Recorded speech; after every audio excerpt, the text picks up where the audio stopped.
Hi guys, happy Monday.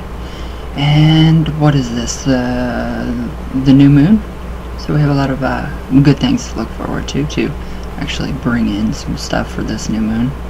So it's all about fortune. Very good for all of us. So what are you guys doing for the full moon, or the new moon? Anything fun? Candle magic maybe? A little sigil magic? Prosperity magic? Hopefully. So, alright, we're going to go on with the ceremonial magic course, and this is part 4 of lesson 10, and it's on page 455. Yes, I will put the lesson and the page, well, I'll just put the lesson up in the description. So, alright, here we go. So, very interesting stuff. Very interesting stuff. We're almost through the Kundalini and the Taoist workings and the Tantric workings, so then I can't get flagged for stupidity. Alright, so once again, I would like to remind you that this course is only an introduction to ceremonial magic. So this is just a small introduction. So, just as in the last lesson, I could not give you all of the names and powers of the spirits you would evoke, or you could evoke. So too in this lesson, I cannot give you all the forms and rituals of sex magic. In fact, the ideas and rituals have been rather schematic in nature. This is because I do not want you to be incapable of original magical thought. So, we have room for creativity, big time. So true, various banishings stay the same, but other parts of the rituals can be added to or subtracted from as you see fit.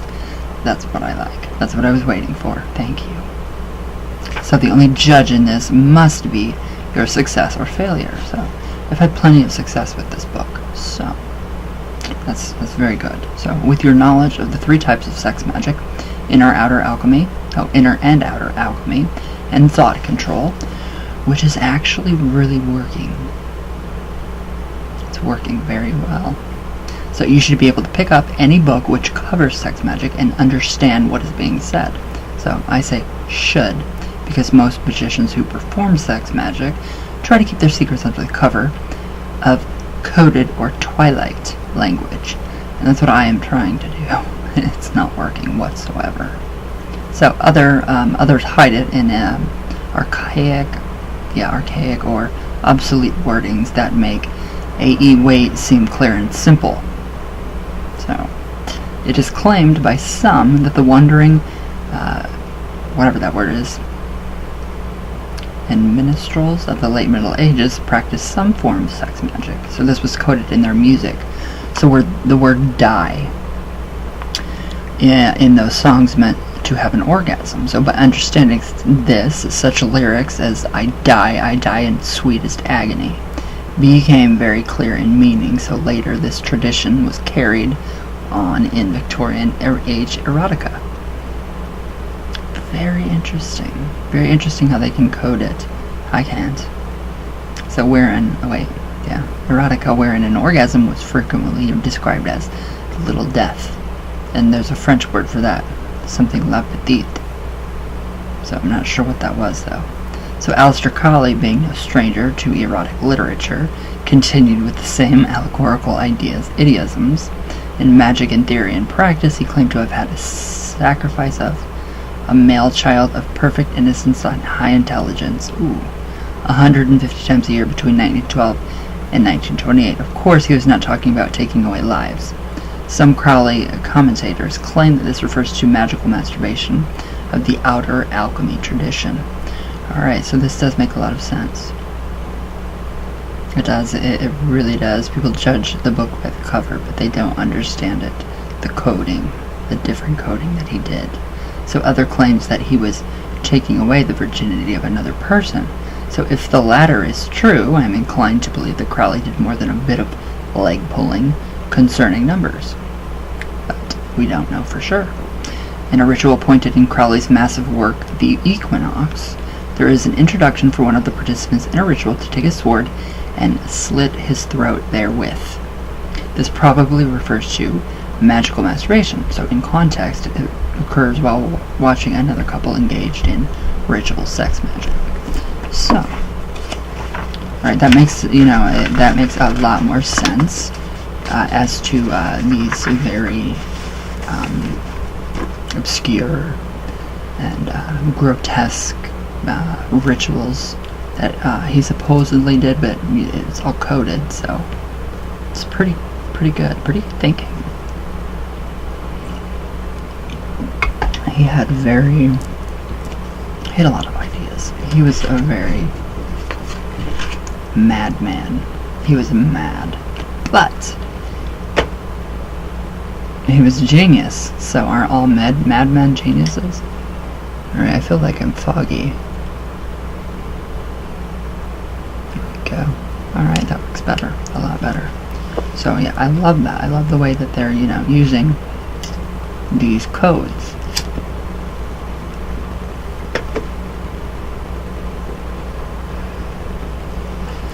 Alright, so there are a variety of positions for ritualized sexual intercourse, but since they are printed in many sources, I will not repeat them here. You can find them anywhere. Trust me, you can. So I urge you to investigate them from the books listed in this lesson's bibliography. Alright, so let me repeat that the threefold division of the types of sex magic are quite arbitrary. So I have used them merely as a way to make communications of the various techniques easier. So in actual practice, those divisions tends to blur. So this is why the technique of inner alchemy, a useful result is the outer alchemical elixir. So that really has me thinking. That the magical elixir really has me thinking a lot. So some of you may have read that a man should not have had an ejaculation at all, or at least as seldom as possible. Different sources have different attributes toward this, usually depending upon the attitude of the group or which they are a part. So, whether or not you decide to totally or partially withhold sperm is a matter of choice. Certainly, the withholding of the sperm negates some forms of outer alchemy, so I will make several points on the matter which will help you to decide. So, really getting yourself there and then focusing on your goal, your desire, it's easy. It's very easy for me. So I don't understand how it could be hard for somebody else. I don't know. But I think this could come in very well for new moon magic. So alright, number 1. The longer a man is sexually excited without having an ejaculation, the more magically powerful the elixir will be. Okay, so 2. Even some of those traditions which do not believe a man should withhold his orgasm teach that the sperm should be quickly reabsorbed by the man. This can be done by keeping the elixir under the tongue and allowing it to enter the whatever membrane, by eating the sperm, or through a special hatha yoga technique, which causes a suction within the bladder and allows the man to suck the elixir up his penis and into the urinary bladder where it is absorbed. Ooh, that sounds painful. I don't think I'd want to do that.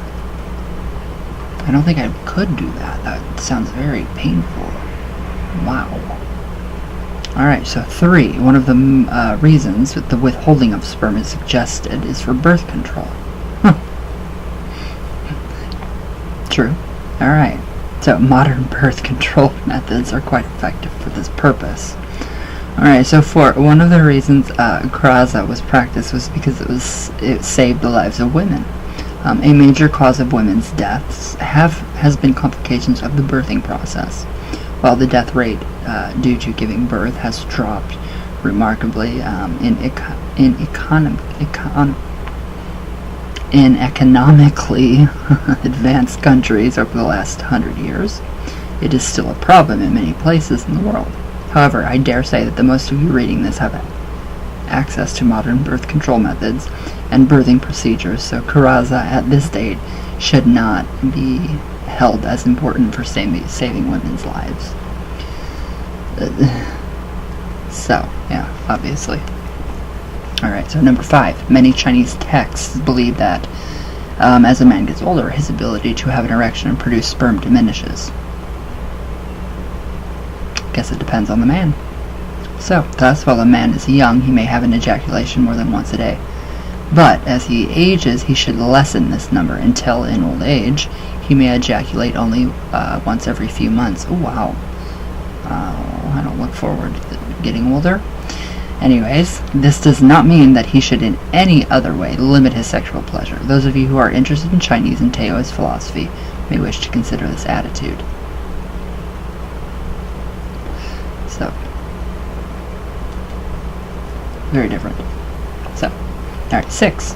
A long period of lovemaking can help lovers become closer. However, there is something which I have noticed and would like to draw to your attention. There was a period of time when men only considered their own sexual pleasure. More recently, men have become interested in the pleasure of their partners. Very true. With the onset of the modern women's movement, many women have decided to become responsible for their own orgasms, even if they are with a partner. So in a sense, this is like the period when men were only interested in themselves, although it is nowhere near as selfish. But more recently, I have met several women who really enjoy sex and want their partners to prove that they are also enjoying sex. In other words, they want their male partner to have an orgasm. And if their partner doesn't have an orgasm, they want to know why or what is wrong. I would. So, where'd I go? Oh, several women have also told me that even if they have one or more orgasms, they feel the act of sex is incomplete until their male partner who has also had an orgasm. Very, very common, very true. So, while I make no claim to my research as being final or even scientific, I certainly believe that the day when Crowley said you can use any woman for sex magic and not tell her what you are doing is past. So if your partner asks why you did not have an orgasm, you had better be prepared to say why. Better to let your partner know ahead of time. So, alright, now we go on to God eating. Literal God eating. So, there are so many people who firmly believe you are what you eat. So, in some primitive tribes, the heart of a valiant enemy might be eaten to gain his courage. The hunter who slew an animal would have the first choice of what part of the animal to eat in order to absorb those qualities of that animal which he wished to possess. Ooh. How about be careful of what you eat?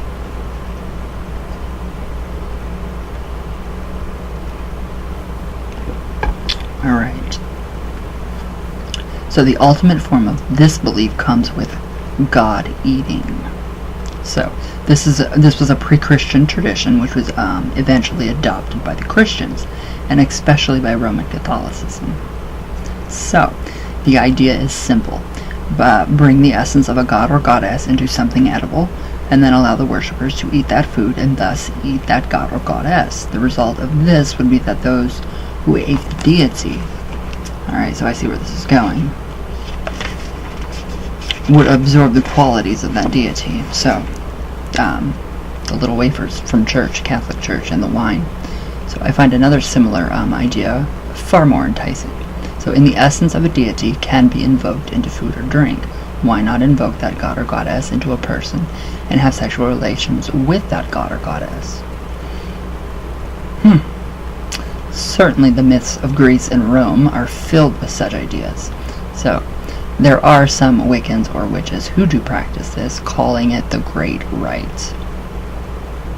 I don't care for Wicca, but so this technique is twofold. First, the appropriate god or goddess must be invoked into a man or a woman. For this, see the instructions in Lesson 9 of this course. Second, the other person should first worship the embodied god or goddess and consider what he or she is about to do. Make love with a god or goddess. So the worshipper should take the attitude and demeanor and realize how privileged he or she is. The worshipper should really be in an almost constant state of awe. Any sexual fluids from the embodied god or goddess are holy and should be considered as a sacrament. So, we can see where that comes in the Catholic Church in more than one way. Oopsie doopsie. Alright, so here's the Taoist ritual. Alright, so the ancient Taoists had a ritual similar to the yoga. It usually took place outside on a hill and required the person seeking enlightenment, a sensitive assistant, and usually one or more sexual helpers. So first, through sexual activity and breath control, the main participant would reach a state before orgasm and seek to maintain that state with the help of his or her sexual partners or partner. So, the result of this, of course, would be the physical twitches the tantrics called kiras. So the sensitive assistant would watch and detect the energy as it begins to move up the spine. To prevent the energy from leaving the body, the assistant would plug the anus with material dipped in wax. Oh, okay. So the assistant would watch as the energy moved up the spine. If it seemed to stop, the assistant would pinch and poke the body to make the energy continue to rise. Kind of like cupping, maybe, to get the energy moving and going and flowing. So as it approaches the head, the assistant would make sure that the head's orifices, like the anus, were plugged up at the right moment so that the energy could not escape. The result would be that energy would build up, exploding out the top of the head through what the tantrics call the lotus of 1,000 petals, and the result would be nirvana. Alright, that's very different. Very, very different. Alright, so that was the end of that part. So, here's part 5. We'll go over this really quick. Alright, so when I was going to UCLA back in the late 60s and early 70s, people seemed to care more about one another than they do at this time. Granted, this is a generalization, but I have found through interactions with hundreds of college students that their main interests today seem to be how much money they can earn after they graduate and where the party is that they're going to tonight. From a magical standpoint, these current, more selfish attitudes are a necessary outcome in response to the previous decade of caring about society and the world. So, I certainly do not therefore condemn what I see, though I am saddened it seems a media event must be scheduled before anyone shows how much they actually care. Very true, too. Very true. So, if anything, I must condemn the members of the previous generation who were too directed towards society and could not see the underlying nature of the universe. So every action does have a reaction. In one cycle, people try to change society, and in another, people try to improve their personal wealth, and so it goes.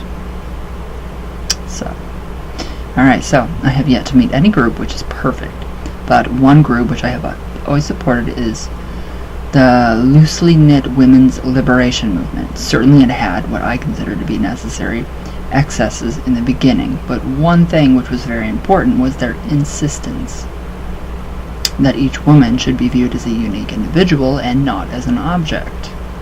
There we go. Perfect. So, unfortunately, sexism towards women has not decreased. It may be less overt, but it is still strongly in existence, which is very sad.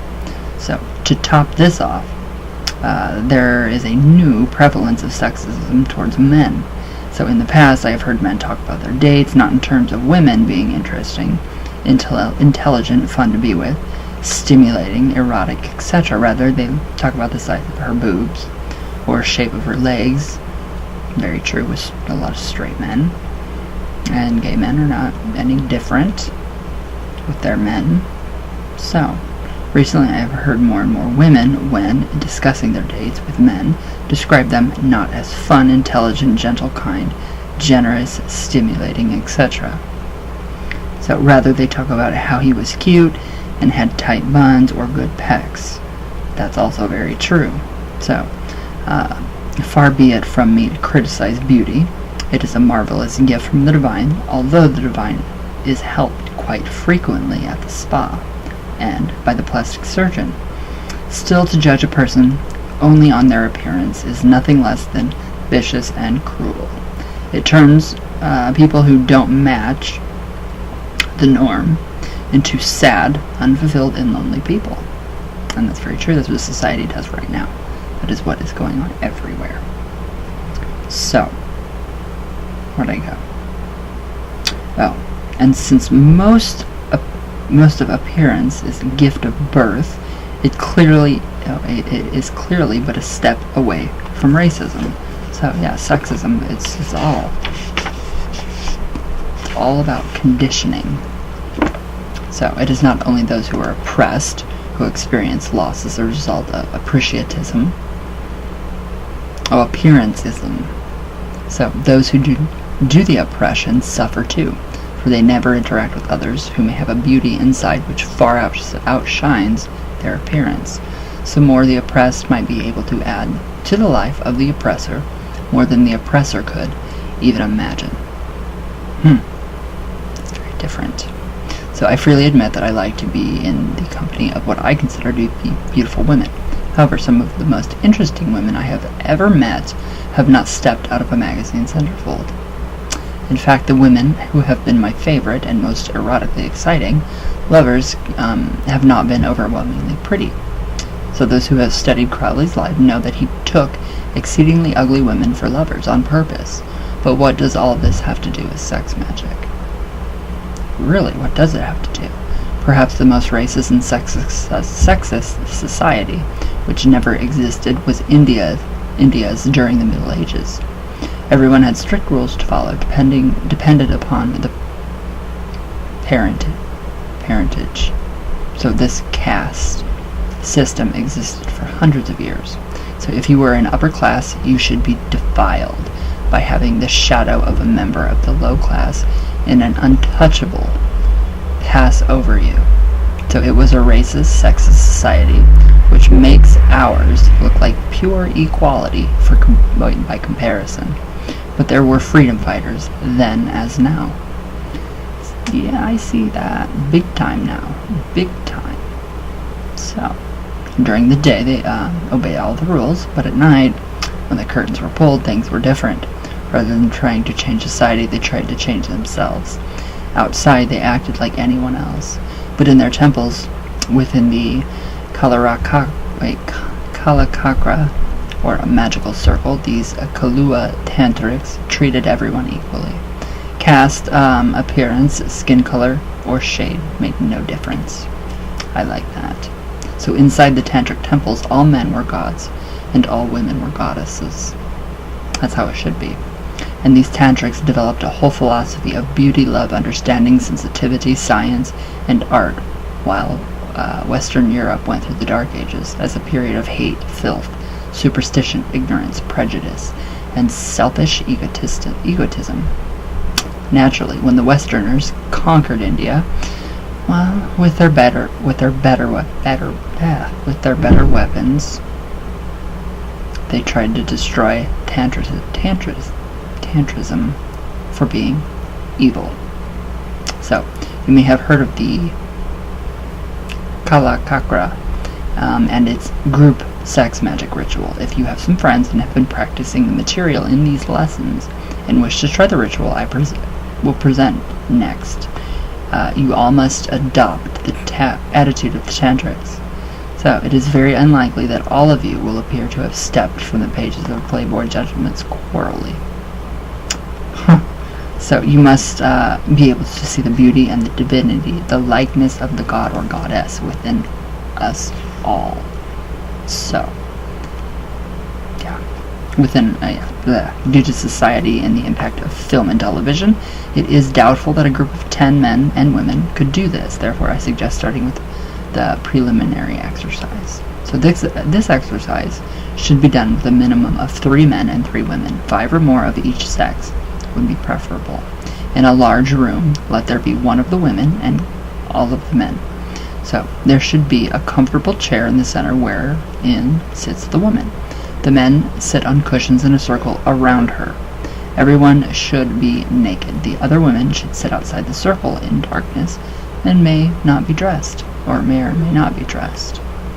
So, by predetermination, let one person do the lesser banishing ritual of the pentagram, and another one do the BRH. What one is that? Banishing ritual of the hexagram. So similar rituals, although with a Hindu flavor, were done by the ancient tantrics. Now, at one time, let each man worship the woman in the center of the circle, for she, like all women, is the embodiment of the feminine aspect of the divine. So each may worship her in his or her own way. So you may dance or sing in her honor, you may wash her hands and feet or caress her, and yes, this does imply touching or kissing the breasts and genitals. However, it must be treated in the form of worship and not mere sex. Ever. Other ways of worshiping would include chanting her name over and over, giving her gifts, giving her food, rubbing her with scented oils, all that good stuff, etc. If she becomes sexually aroused, this must be seen as a sign of the favor of the goddess, which is she. Close with the lesser banishing ritual of the pentagram. Quite different. Quite different. So I'm wondering how it would work with men. Just men. Okay. Now, without saying anything, repeat this entire exercise with one of the men in the center, and all of the women now nude in the circle. He should be worshipped as the male aspect of the divine. The rest of the men may wait in the darkness outside of the circle as the women did before. So this man should not be the boyfriend, regular lover, mate, or husband of the woman who was previously in the middle of the circle. Alright, so there's just lots of complications that can happen during this. So, once this is completed, let everyone dress and then gather in a circle and discuss his or her feelings. Special attention should be paid to the feelings, expressions, and actions of both the people who were in the chair, acting the role of the goddess and god, and their regular romantic partners, if any. Is there any jealousy or anger? You see, I couldn't do that. I'd be too jealous. I'm not a sharer. Are such emotions hidden just below the surface? If so, these people are not meant for this type of work at this time. So, this should be repeated for each of the women and men of the group.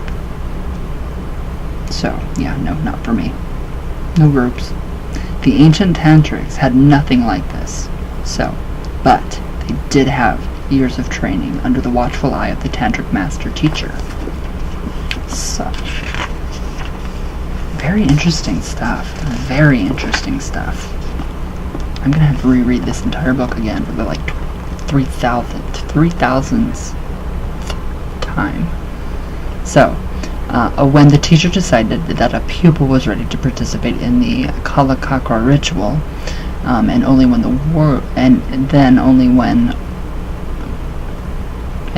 then would a student be allowed to join. Since you probably do not have a tantra master on your block, the above exercise will help weed out those who are not emotionally ready for the group working. So this does not make them bad or immature. It merely means at this time that they are not ready to do this work. So if one member of a couple is not ready to participate, both should be excluded. I fully agree with that. Fully. I can't. I couldn't do that ever. I don't share. That's it. Alright, let us assume that you now have 5 men and 5 or more women ready to do this ritual. So there may be more women as there are seen as initiatrixes and whatever. Yeah, these are some really crazy words and can help the couples in the ritual. Have a room with no furniture but filled with pillows and throws. If it is winter, be sure that the room has plenty of heat. Alright. Let there be incense and candlelight and flowers, food, wine, and cool water. Let there also be erotic playthings, such as scented oils, feathers, and soft furry things. Let all the foods be bite-size. I like that. Let gentle music fill the air. Let there be 2 other rooms. One a changing room for the women and one for the men. Let each change into special outfits. For the men, big, loose peasant shirts and drawstring pants are excellent. Rings and necklaces are appropriate, as are small bells on the clothes and jewelry. Ooh, so it's giving me a gypsy flavor here. Very India.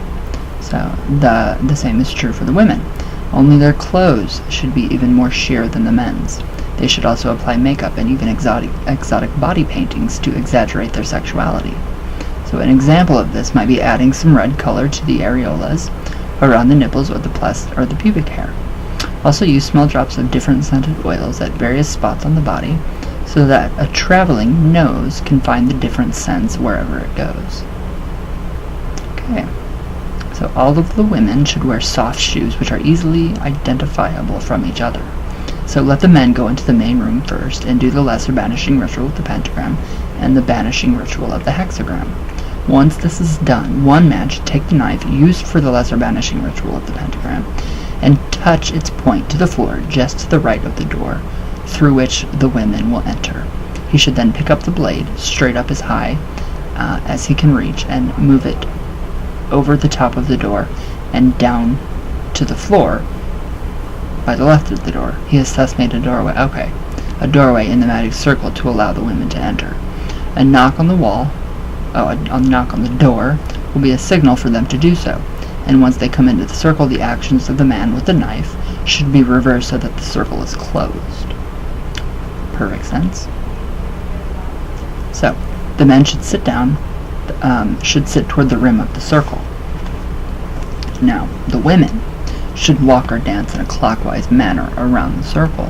They may laugh, talk, sing, whatever they desire. So the men may not use their hands in any way. The women may feed the men, kiss them, give them wine or water to drink, but the men may not use their hands. This usually leads to much laughter and whatever that word is, a pleasant gift of the gods. Frivolity, the gods of Tantra. So the woman should not stay too long with any one man. So this can last for as long as you like. Although the smaller the number of participants, the shorter it will be. Usually there is a minimum of a half an hour. So then the women should remove one of their shoes and place it in the center of the area. Other articles may also be used, such as earrings, bras, etc., just so long as the woman can identify it as her own, and that all the women put in the same type of object. So one should not put in a shoe if all the others are putting in earrings. When doing this, the women should form a small circle around their collection of items, so the men would have difficulty identifying which woman put in what. So, alright, that makes sense. Then all the items should be mixed. When finished, the women should find places to sit by the edge of the circle while the men get up. Alright, now that the women have had their fun, it's the men's turn. They also go around the circle, feeding the women and giving them wine or water to drink. When this is finished, the women or the men go to the center of the circle and face out while holding hands. One woman clasps her hands while the men walk in a circle around the items left by the women. More on the women who claps time later. Okay, whatever. When the clapping stops, each man reaches behind himself and without looking grabs one item from that collection. Then, once again, the men go around the circle trying to determine whose item they possess. So, the women who may playfully try to hide the fact that an item belongs to them, and the men may playfully try to discover if an item belongs to a particular woman. So this can be especially fun if the item is a woman's bra or panties. But there should be no force or violence. Finally, when the man discovers who the item belongs to, he should sit to her right. Thus are the couples formed. Okay, so they should now, as pairs, feed each other and kiss gently and lovingly. Okay? Though not very passionately, after some time at this, the man finally says to his partner, this is a whole ritual. I had no idea. Alright, so Goddess, thou art mine tonight. Thou art my wife, till it be light. Oh wow, this seems like it's going to go on for a long time. So, to which she will reply, God, thou art mine tonight. Thou art my husband, till it be light. Alright, so now the kissing and caressing and use of erotic toys can increase, and the clothes can gradually come off. From here there are two alternatives. So, the first one, when intercourse begins, the couple should take a comfortable position and not thrust. They should synchronize their breathing until they have met the Mahatantra experience and reach nirvana. Number 2, realizing that the deities of Tantra appreciate the energies of love. The couple may have prolonged active intercourse, much like with much thrusting, in honor of the gods. So, when finished, each couple may sleep or rest together and may repeat option 1 or 2 until it is light. When the first light of dawn is seen, the lesser banishing ritual of the pentagram and the banishing ritual of the hexagram should be repeated, and everyone should return to the dressing rooms and reclothe. Doesn't sound too bad. Note on this ritual. Number 1, it should start at midnight and end at daybreak. Okay, so that's not too bad. That's not too bad at all. So, number 2, unless you happen to pick your regular partner for the Kalakakra ritual, you would not seek out your husband or wife for the night for the future sexual intercourse encounters unless you are both unattached. 3, traditionally, there may be extra women in the circle. They may guide things. One of them may be the woman who claps the time for the men, and also aid the couples by bringing them food, drink, and erotic toys. So, they may also caress and kiss the couples while the couples are engaged in intercourse. However, they do not actually have intercourse with the couples, nor should the couples seek to caress or kiss these women. So, wow. Alright, in the beginning of the ritual, they are treated like other women as the men go around the circle, feeding the women and playing with them. This is like Lupercalia, big time. So 4, the method of picking partners given here is a traditional one. Another way is to have the women form a circle inside the circle formed by the men. Then one woman claps while the circle moves in the opposite directions. When the clapping stops, each person becomes a couple with a member of the opposite sex nearest to him or her. So, number 5. Although this is based on the ancient tantric ritual, not all tantrics practiced it. Similarly, most Protestants don't worship in the same way Catholics do. So, if someone tells you that he or she is a tantric and they don't do that sort of ritual, it may be true, but find out the tantric tradition that they belong to and who initiated them into tantra. Chances are they speak with little knowledge. Very true. So this is a very dangerous ritual. Many good relationships have many good relationships have been broken up because of it, or more appropriately, many relationships which seemed good have broken up after this ritual, because the relationship was not really stable, nor secure, nor ready to handle the freedom of the Kalakakra. Because of this possible danger, should you or any reader attempt this ritual, neither the author, publisher, nor distributor, neither me, will be responsible for the outcome. This is for educational purposes only. So if you have any doubts at all after trying the preliminary exercise, don't do this ritual.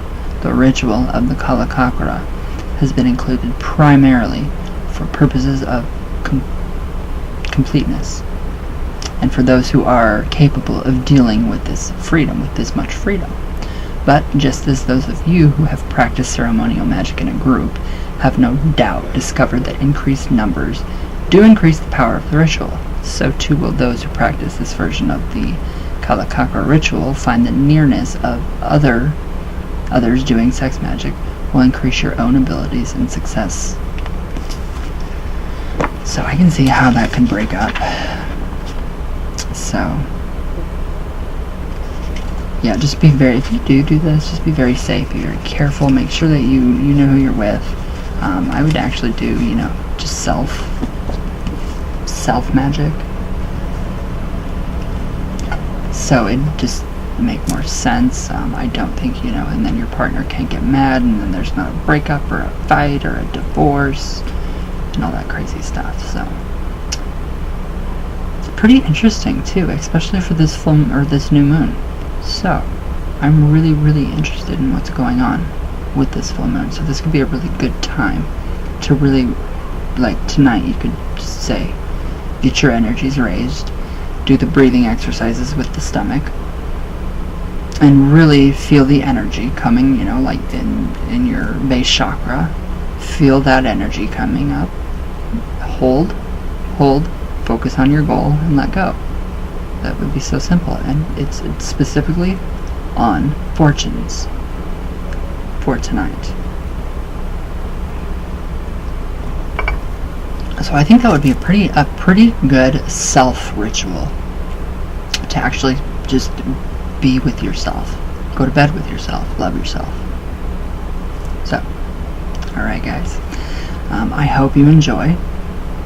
We're almost done with this section, so I won't be flagging anymore. So, alright guys. I'm glad you guys enjoyed all the astrological readings. I will do them. I might do mid-month, I'm not sure. It just depends on my time and what I have to do outside. So, alright guys. Books are circulating there in Indianapolis, back up to Michigan, and then back to me. So they are on their way.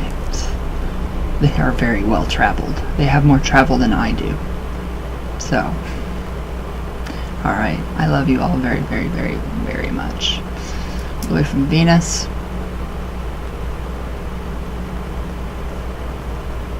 Ooh, all the way back down. So, yes. I love you all, and thank you guys so much for watching and all the amazing comments and everything. I love you all. So, alright guys. I hope you guys have a good week. And if you want to see something different, if you have any suggestions, comment below.